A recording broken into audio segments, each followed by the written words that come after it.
Now, when situations get to this point where a word has come from God, you can't face God and say, remember how I have walked before you in truth, if you have not been walking in truth. Do you get what I'm saying? If there's something in your heart that you know that you're able to keep from everybody, and you are faced with this kind of situation, you can't look God in the face and say, remember how I've walked before you with a perfect heart, if you have not been walking with a perfect heart. So this situation was dire.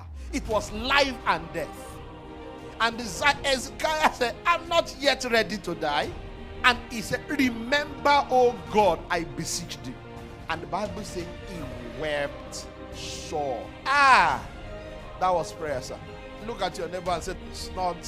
See, there's and their prayer. He was to die. This kind of prayer, you lock your door. Not, call me back, I'm praying. Wow. Chelsea beat Arsenal. Lepo Karabasha. Not this time. God, looks like we'll continue this prayer later. You just call. Not this time. He wept sore. Prayer with concentration. It was a life and death thing.